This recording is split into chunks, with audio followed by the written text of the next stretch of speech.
mil.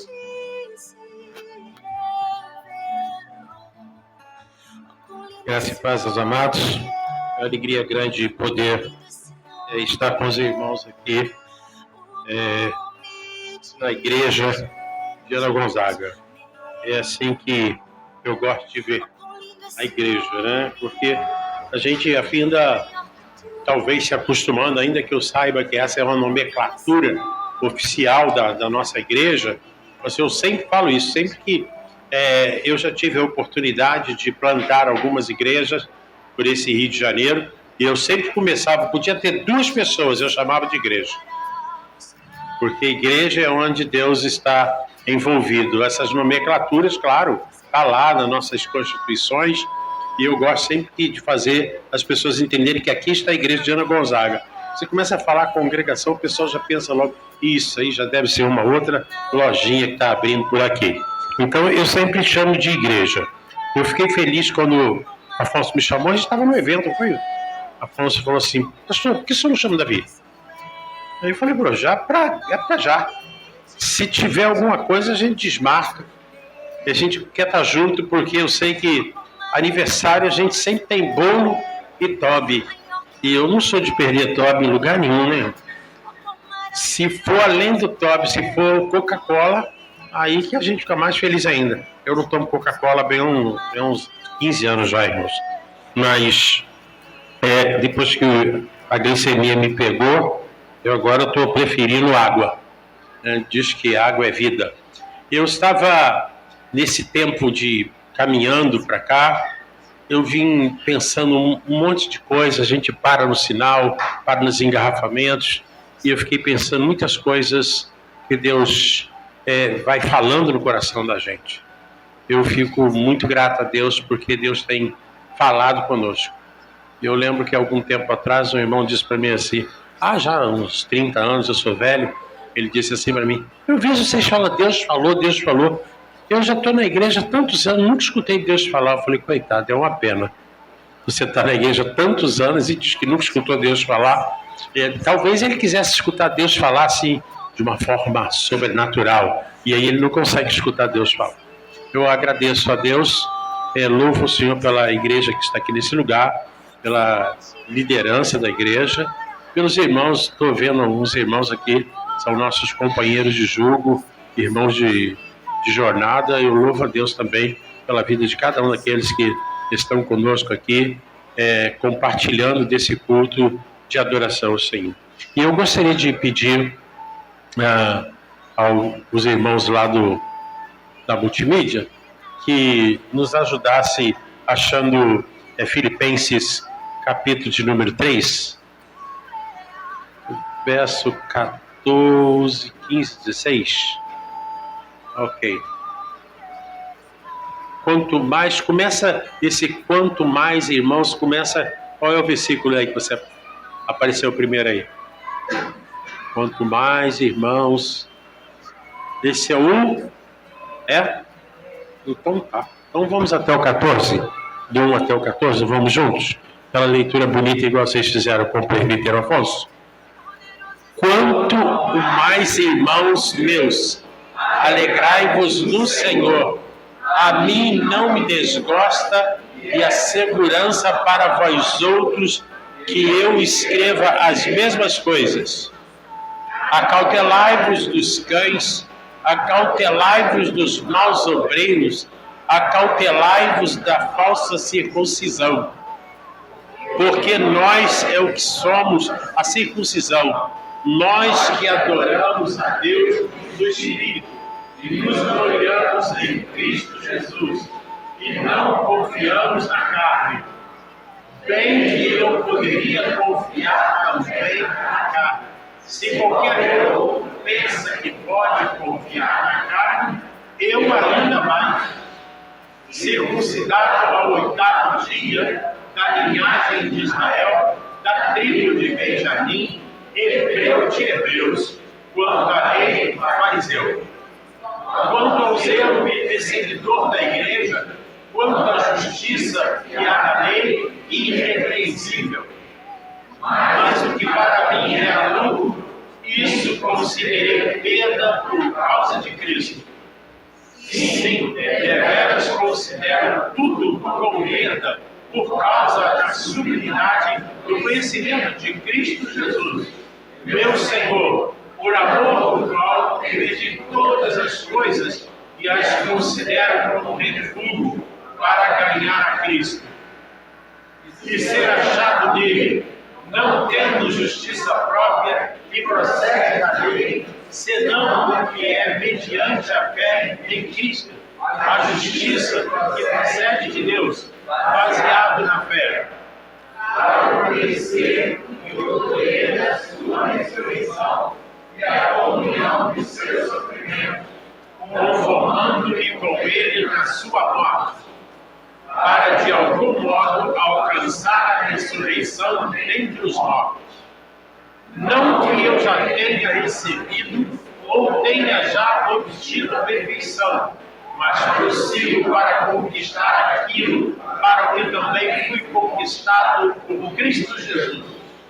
Irmãos, quanto a mim, não julgo haver alcançado, mas uma coisa faço, esquecendo-me das coisas que para trás ficam e avançando para as que diante de mim estão, prossigo para o alto, para o prêmio da glorificação de Deus em Cristo. Amém. Eu vinha caminhando e comecei a lembrar da minha história. Eu sou filho de um pastor missionário que plantou igrejas por esse interior do Brasil. E eu era menino, desde muito menino, não tinha amigos, porque em todo tempo a gente estava sempre se mudando, plantando igrejas em outros lugares. Quando começava a juntar um grupinho de gente, logo vinha outro, um pastor, por exemplo, e a gente era enviado para outro campo. Não levávamos mais que ano e meio. E uma das coisas que eu gosto sempre de lembrar desse tempo de infância, de plantar igrejas, era que a minha mãe sempre mandava eu comprar coisas. E eu era sempre um garoto assim, muito hiperativo, e parava, conversava com todo mundo na rua, com os idosos então de preferência, e a minha mãe dizia assim, olha, vai e compra, e ela dava aquela relaçãozinha, falava assim, olha, agora a gente compra óleo, mas quando eu era pequenininho lá em Barbacena, a gente comprava banha, eram umas banhas que comprava por quilo, aquela banha branquinha, a moça metia lá e 250 de banha, uma cebola, um tomate, uma caixa de fósforo, e tinha uma listinha de 5, 6 coisas. E eu saía de casa pela porta repetindo, 250 de banha, um tomate, uma cebola, uma caixa de fósforo, e falando aquilo pelo meio da rua. Lá adiante, um amigo meu me distraía, um lazarento, só para eu tomar uma surra, me chamava para conversar alguma coisa, e falava de pipa, falava de bola, e falava do culto da escola dominical, e eu saía por ali. Quando eu chegava na venda, o moço perguntava para mim, Davi, o que você quer? Eu olhava para a cara dele, falou, seu Zé, eu não sei mais nada. Às vezes de 5 eu lembrava de 2 itens, se era 3 eu lembrava de 1, mas esquecer dos itens, irmão, era certo de chegar em casa e tomar uma surra. Porque esquecer era coisa que não se podia esquecer. E eu apanhei muitas e muitas vezes por esquecer o que eu ia fazer. E eu fiquei pensando nisso quando vinha de Bangu para cá, e eu fiquei pensando que como igreja, eu também, Davi, muitas vezes esqueci da ordem do meu Salvador. Não foi só esqueci das coisas que minha mãe me mandou fazer. Eu esqueci de algumas coisas que o Salvador mandou eu fazer. Eu cresci escutando coisas que o Salvador me ensinou. Desde pequenininho, já disse, eu nasci na igreja. E eu aprendi algumas coisas e rapidamente eu esquecia e fiquei pensando nisso. E eu lembrei que o apóstolo Paulo, como militar, um comandante eu diria, de uma centúria, ele conhecia bem e falava bem dessa linguagem, e como militar também que sou, eu afindei incorporando muito bem as ideias do apóstolo Paulo. Quando o apóstolo ele começa falando sobre, nos contextos anteriores, ele apresenta um currículo, ele diz quem é ele, para que ele não fosse desqualificado por quem quer que seja. Porque alguém poderia dizer, esse cara, quem é esse? Está pensando que é quem? E eu fiquei lembrando quando o apóstolo Paulo chega de frente para o apóstolo Pedro e ele diz assim, eu confrontei Pedro com o dedo em riste. E eu fiquei pensando, esse cara é doido. Quem era o Pedro? O Pedro era simplesmente o vice-presidente do conselho, irmão. O vice-presidente do conselho naquela época era mais brabo do que é hoje. E ele quem era? Ele era ninguém, ele estava chegando, ele não era nada. Talvez ele não fosse nem diácono na igreja. E ele disse assim, mas eu confrontei Pedro com o dedo em riste. Porque o Pedro estava com as ideias meia torta, né, plantando uma igreja, mas ele estava ensinando coisas do judaísmo, e ele disse, Pedro está errando, não é nada disso. E depois o próprio Pedro se humilha e vai dizer assim, é que o Paulo fala umas coisas assim que é muito difícil para a gente entender. E eu dei graças a Deus, porque Pedro também, ele não bateu no peito e disse, quem está pensando que eu estou? Eu sou o cara. Né? Porque às vezes a gente encontra com gente assim, que quer dar umas carteiradas na gente, está pensando, eu sou o pastor. Quem é tu? Chegou na igreja onde? Já está na janela, eu sou o pastor, já estou aqui há 9 anos.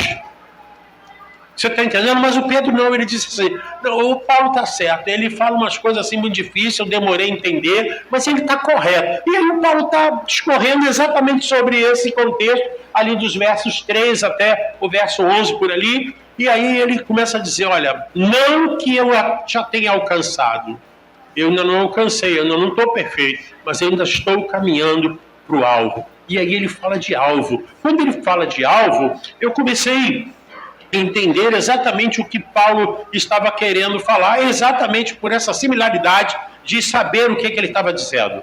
Porque talvez alguns de vocês, acostumados lá no ar-condicionado, no escritório, no banco, talvez você não entenda muito bem isso. Mas para um militar, a lição era perfeita.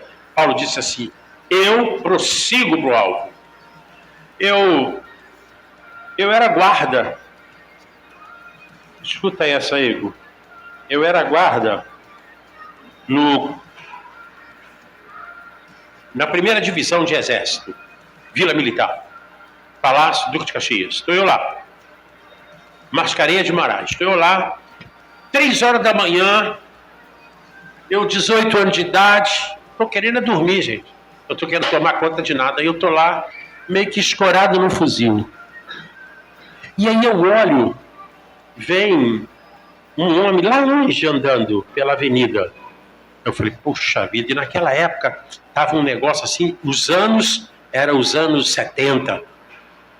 Estava uma época, um negócio de terrorismo, que iam derrubar, que iam jogar bomba no comando. Eu falei, meu Deus do céu, e agora? E a gente já ia para a guarda, para a guarita, apavorado. E eu tô lá, olhando aquele homem. Mas o sono era mais forte, irmão. Estou lá, o olho, aí coçava o olho, vi o homem está lá, devagarzinho vindo. Eu sei que daqui a pouquinho, eu olhei de novo, falei, não é possível, que não é um homem, é um fantasma, sumiu. Quando eu olho, o homem já estava para lá. O homem passou ali embaixo, meu tio estava. Eu falei, gente, como é que esse homem passou aqui? Sabe o que eu pensei? E tenho certeza que foi o que aconteceu? Eu dormi com o queixo no fuzil. O cara passou, eu não vi. Eu falei, graças a Deus que não era terrorista. Se é um terrorista, eu estou perdido da minha vida. Ele passou por ali e já estava lá uns 200 metros. Eu falei, Davi, tu podia ter morrido? Se esse cara fosse do MR8, tu estava perdido? E eu fiquei pensando, sabe o que acontece? Muitas vezes a gente perde o foco do alvo. E é isso que Paulo está falando. E muitas vezes, como igreja de Deus, eu posso com certeza dizer que todos nós, em algum momento, perdemos o foco. Em algum momento, nós esquecemos da nossa grande missão. E quando eu penso de plantar igrejas, eu penso que a missão é plantar a igreja. Não uma outra missão, irmão. A missão é plantar igrejas. Muitas vezes eu entro em discussões porque algumas pessoas dizem: Davi, você está pensando só em igrejas grandes, mega igreja? Não, estou pensando em igreja grande. Não estou pensando em mega igreja, estou pensando em igreja presbiteriana. Igreja presbiteriana, com 150 membros, já é a mega igreja. Ela já é a mega. 150 membros, fico feliz que ela já é a mega igreja. Porque quando ela chegar em 200, ela já se divide naturalmente, sem crise, sem trauma. Ela já vai nascer, vai dar origem a uma nova igreja. Mas nós nos esquecemos qual é a missão. Esses dias eu estava, nesse período de carnaval, eu tive não uma briga, uma boa das discussões com o meu conselho. Porque nós estávamos discutindo se nós íamos ter escola dominical no domingo de carnaval, se ia ter de noite, de dia, de tarde. E eu fiquei esperando eles ficarem ali naquele... E eu tô lá, né, sabe, igual o jogo ping-pong, olhando de um lado para o outro, e eles discutindo se ia ou não ia. Aí, você vai ter desfile aqui na rua da igreja? Não, pastor, mas o pessoal vem de longe. Eu falei: que longe? O mais longe que vem é minha filha com o meu genro, que vai dali de Campo Grande. E aí, se a gente pudesse, a gente dispensa ele. Sabe por quê? A mentalidade é mais ou menos assim.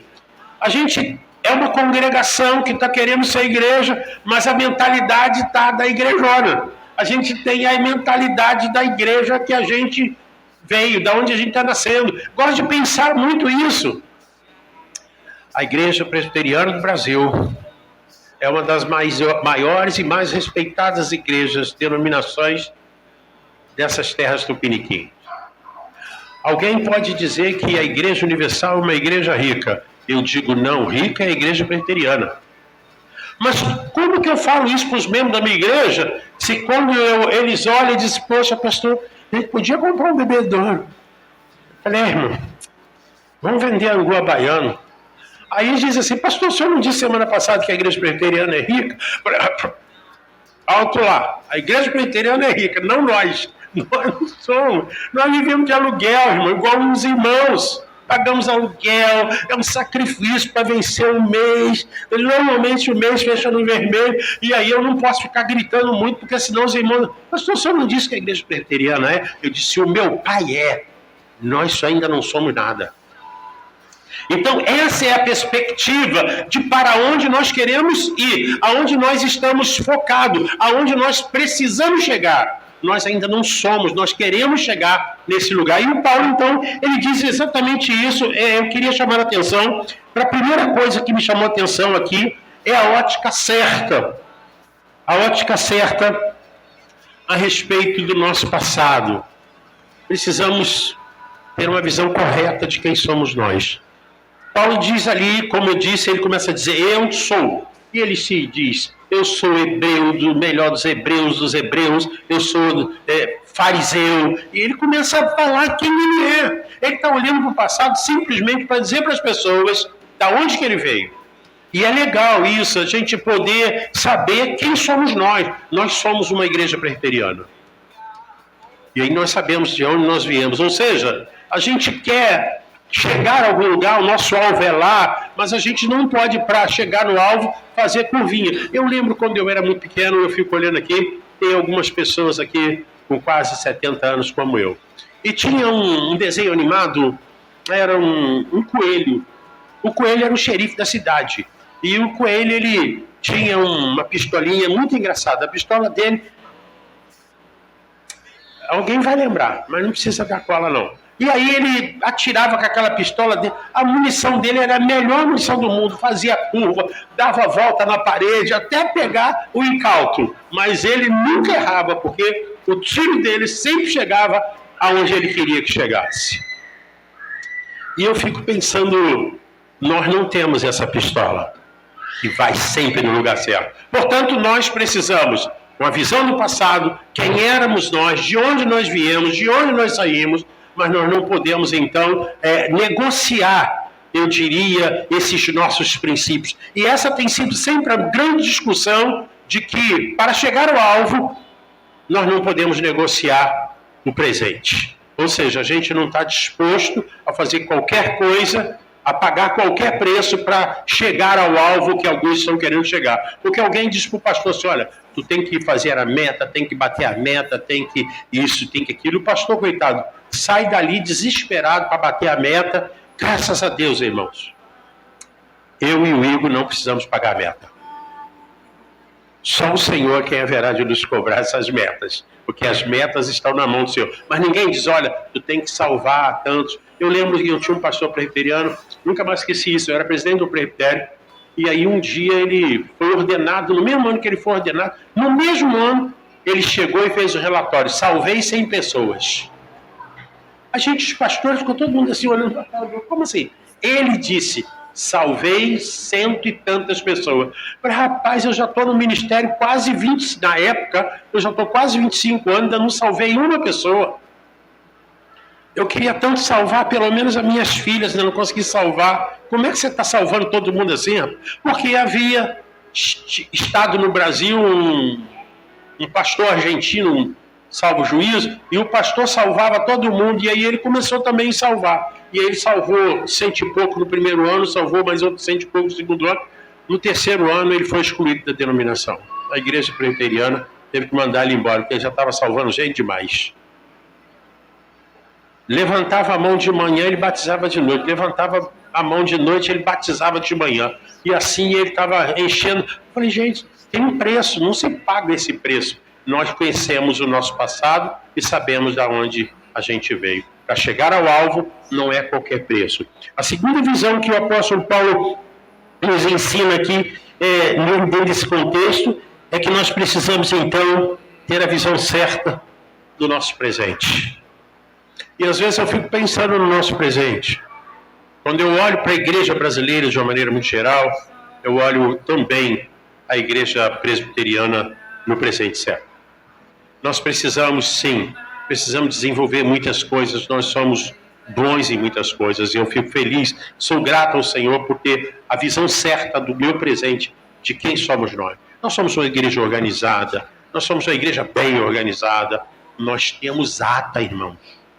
Outro dia eu estava falando no Ministério de Pastoreio de Pastores que eu trabalho, da CEPAL, e eu falei que a igreja presbiteriana tem ata. Um monte de pastor ficou me olhando, ata?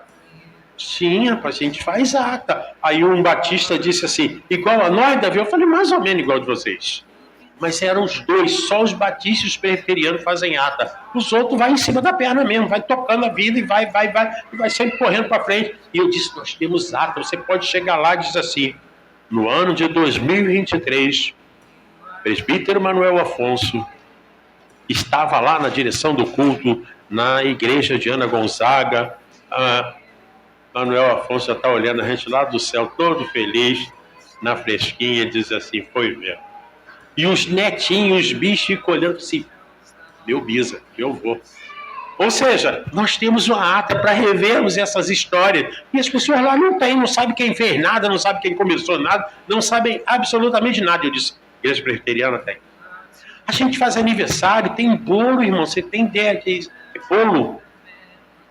Lá o pessoal faz aniversário e ainda tem que dar uma oferta, não é para comer bolo, não. Fez aniversário, dá uma oferta. Aqui a gente não dá oferta, vai ter bolo. Não queria dizer nada para vocês, não. Você está entendendo? Tem cachorro quente, tem refrigerante, tem... não vi, mas eu sou capaz de dizer que algum irmão vai arrumar um refrigerante diet para o pastor.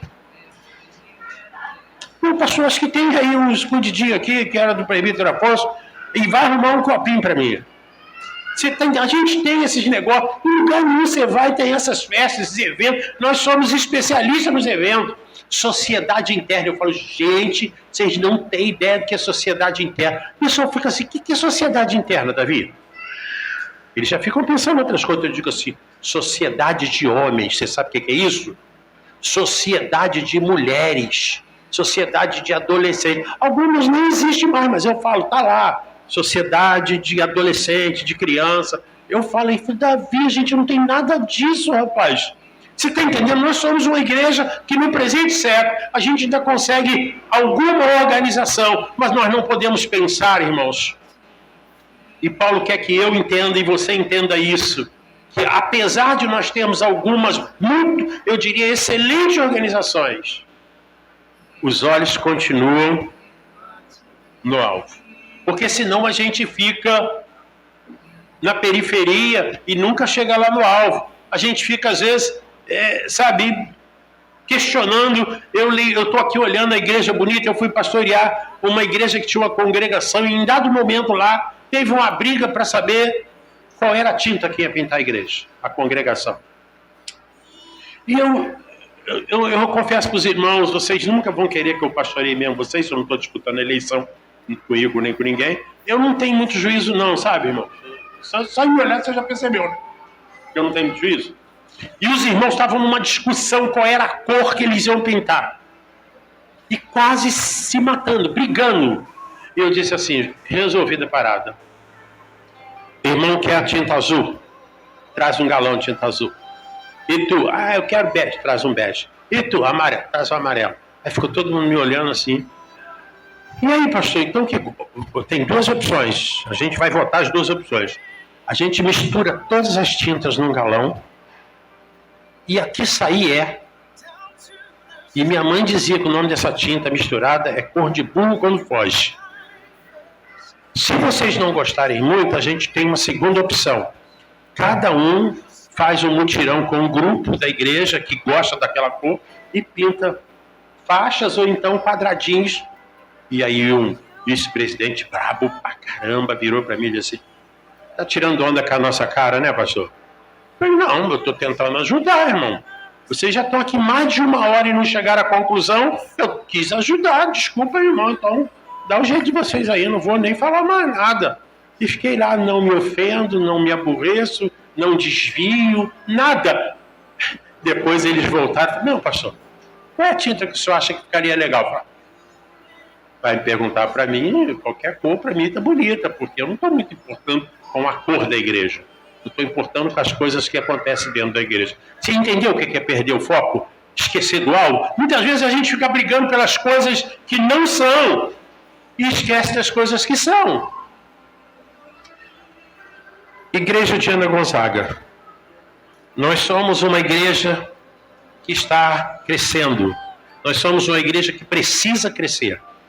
Não simplesmente porque o conselho quer, porque o pastor gosta, mas para a glória de Deus. Nós somos uma igreja que precisamos crescer, sabendo quem somos olhando para o passado, mas acima de tudo sabendo qual é o nosso presente, como estamos e quando e precisamos chegar em algum ponto, não perdendo nunca o alvo, o foco. Amém? Não esqueçamos exatamente quem somos e para onde nós estamos indo. E por fim, quero chamar a atenção, nós precisamos então ter a ótica certa do nosso futuro. Versículo de número 14, pode colocar aqui para eu, versículo 14, prossigo para o alvo, para o prêmio da soberana vocação de Deus em Cristo Jesus. Sabe o que aqui Paulo chegou à conclusão agora no futuro? Prossigo para o alvo. E para prosseguir para o alvo, muitas vezes ele teve que abrir mão de coisas. Para ir na direção do alvo, a gente às vezes tem que abrir mão de coisas. Não dá para ir para o alvo carregando algumas coisas que a gente gosta. Eu gosto de algumas coisas que eu abri mão ao longo da minha jornada. Depois de 28 anos de ministério, eu abri mão de um monte de coisa que eram convicções. Porque eu entendi que se eu não abro mão, uma coisa não acontece. Às vezes minha esposa diz assim, tu afrouxou mesmo, né? Eu não, eu afrouxei não. É porque algumas coisas precisam acontecer e se você ficar ali com a mão de ferro, as coisas não acontecem. Eu pastoreei uma igreja, eu prefiro não falar o nome dela, porque alguns irmãos aqui possivelmente a conheçam.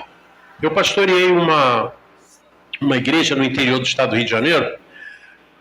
Quando eu fui pastorear essa igreja, ela tinha 102 anos de idade. Você entendeu o que eu falei? 102 anos? Alguém aqui tem 102 anos? 102 anos de idade. Cheguei lá, a igreja era bonita, gente. No meio de uma fazenda, sabe, um verde, uma coisa, sabe, parecia já um céu, um paraíso. Entrei na igreja, olhei a igreja toda bonitinha, ela estava fazendo 102 anos, deram uma maquiagem, levaram ela no salão, sabe, deram um banho de loja nela, estava tudo muito bonitinho. Aí foi pro culto à noite, vai bombar. E eu fui para ficar sábado e domingo lá no interior. Chegou no sábado, o pessoal começou a chegar. O pessoal foi chegando, o pessoal foi chegando, o pessoal chegando, o pessoal chegando, o pessoal chegando. A igreja, o pessoal chegando, o pessoal chegando. Quando o culto começou, tinha 8 irmãos. Esse pessoal chegando todo que eu falei, 8. Ministério de louvor.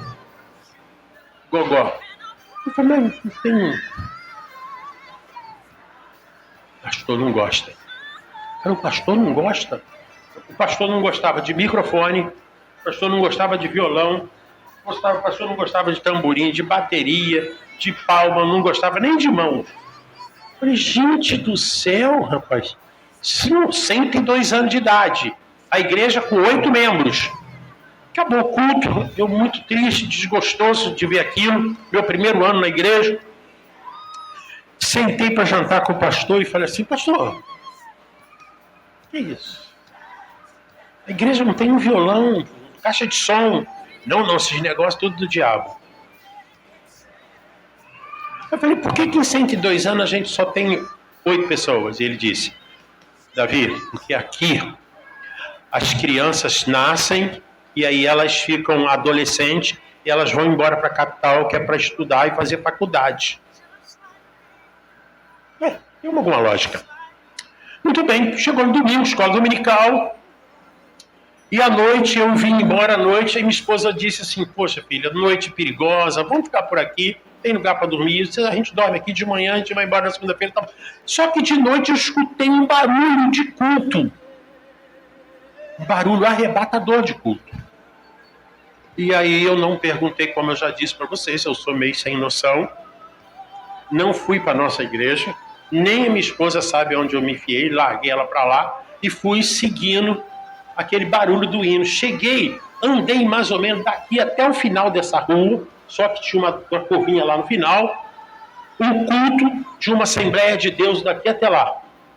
Devia ter mais ou menos umas 180 pessoas, culto no meio da roça, bombadaço. E tinha um monte de jovens e adolescentes que não foram para a faculdade. E aí eu disse assim, pessoal da gente, tudo vai para a faculdade, mas que bom que eu achei uma igreja ali só de gente burra. Devia ter umas 200 pessoas de gente burra lá. Ele ficou me olhando e falou assim, não é assim não, reverendo. Não, eu fui lá, o culto estava cheio. O senhor disse que os daqui foram embora. Hoje, a igreja deve estar, pelo tempo que eu já saí de lá, a igreja deve estar completando mais ou menos uns 120 anos. E a última informação que eu tive é que estava com 7. Os irmãos conseguem compreender o que eu estou falando? De perder o alvo? Uma igreja com quase 120 anos, com 7 membros.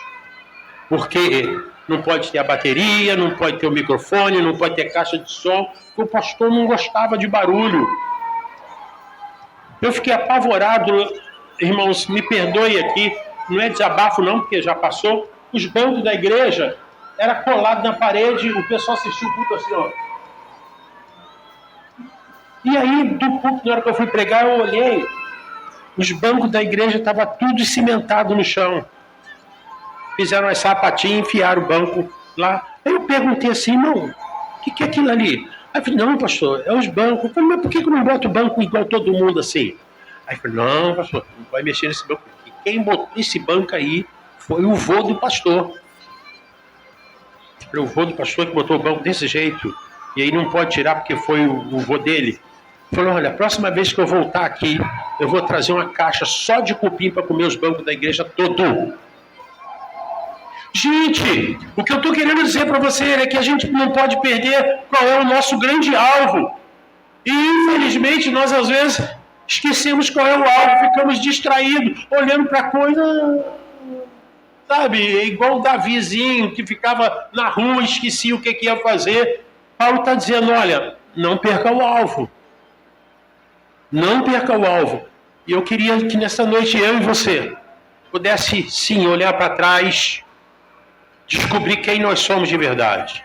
Que nós não estamos dispostos a abrir mão de alguns valores, e a gente chama valores pétreos. A gente não está disposto. Mas tem coisas que, simples, coisas que são inócuas. A gente, porque alguém não gosta. Eu ainda sou meio desajeitado com algumas coisas, eu ainda não sei, sabe, dar aquela sambadinha no público. Eu ainda não sei. Eu sou velho, eu estou desajeitado. Os meninos vão até rir de mim. Mas se alguém fez, não tem problema com isso, não. Porque esse não é o grande problema. Porque alguém... Tem gente que não consegue... Eu tenho uma irmãzinha na minha igreja. Gente, aquela irmã, ela não consegue ficar quieta. Aí ela olha para mim assim... Esse não é o grande foco. Eu olho para trás para perceber quem eu sou. Olho para o presente para perceber necessidades. E quando eu olho para frente, eu vejo muitas necessidades. Talvez você olhe para o presente e veja muitas igrejas. Alguém diz, pastor, tem igreja para tudo quanto é lado, tem um monte de igreja, um monte de nome. Eu falei, o problema não é se tem igreja com um monte de nome. O problema é se tem evangelho. Porque há uns anos atrás, passados, a gente dizia assim, a gente evangelizava na rua e dizia assim, procure uma igreja perto da sua casa. Hoje a gente não pode mais nem falar isso. A gente diz assim, procure uma igreja mais perto da sua Bíblia. Porque tem um monte de igreja, mas longe da Bíblia, longe de Deus. Povo, gente correndo de um lado para o outro, sem esperança de coisíssima alguma. E essa é a necessidade que eu vejo e a importância da igreja estar aqui nesse lugar. Para dizer a essa sociedade quem de fato é Jesus. Como a gente já cantou aqui. Dizer a essas pessoas que não é qualquer coisa, não é qualquer esperança, mas é uma esperança viva no Cristo verdadeiro e fiel. Mas quando eu olho também para o futuro, eu vejo que nós precisamos fazer uma jornada mais longa. A gente precisa caminhar com mais velocidade, com os olhos fitos no alvo. E o alvo é Cristo Jesus. Eu fico olhando aqui, eu quero deixar assim, não uma crítica de um velho pastor. Eu sempre disse para o meu velho pastor, pastor, quando a gente vai ficando velho, o bom é que a gente pode falar um monte de coisa. Ninguém liga mais para nós, a gente está quase jubilando mesmo. Quem não pode falar isso é o Igor. Você está novinho. Eu já vou jubilar ano que vem. Está tudo certo. O pessoal vai falar, coitado, ele é um tadinho. É assim que eles vão me tratar. E eu sempre falava isso para o meu pastor. Sabe o que eu entendo, irmão? Que algumas coisas precisam ser empreendidas. E só esses moços vão conseguir empreender. Aqueles outros moços, aqueles seminaristas. E eu gosto sempre de dizer isso. Falei, irmãos, eu gosto da nossa teologia é boa. O Calvino, você sabe o que é o Calvino, não sabe? Um cara assim, bonitão. Ele é legal. A teologia dele também é legal. Mas mais do que ele, é Jesus. Isso é que eu chamo de olhar para o alvo. Porque quando o Calvino está olhando para Jesus, eu estou olhando junto com ele. Agora, se alguém quiser ficar só, sabe, nos prolegômenos, só ali na periferia, eu falo, irmão, fica aqui que eu estou olhando para o alvo. E o desafio de nós, igreja, nesse 9º aniversário, é continuar olhando para o presente, para as necessidades, e continuar indo para diante, porque é isso que Paulo está dizendo. Prossigo para o alvo. E o alvo é levar as boas novas aos perdidos. Alguém já disse com muita propriedade, quando você não lembrar quem foi que disse, diga que foi Santo Agostinho. E eu estava tentando ali achar ali, mas eu fico meio enrolado com o telefone, e aí eu vou dizer que foi Santo Agostinho que disse. Alguém já disse com muita propriedade, a frase não é minha, que evangelho são famintos levando pão para outros mais famintos ainda. E esse é o nosso grande alvo, levar o evangelho para aqueles que estão lá fora, com muita necessidade, porque aqui nós temos algum pão. E nós precisamos distribuir esse pão para as pessoas que estão lá fora. Tudo é muito bonito, tudo é muito espetacular, mas nós precisamos dizer àquelas pessoas que Jesus está voltando e que Jesus é a única esperança que essa gente tem. Amém? Muito obrigado, presbítero Afonso, também o reverendo Igor, pela aquiescência de me permitir usar aqui a sua cátedra. E certo, como eu já disse, eu já estou jubilando, Igor.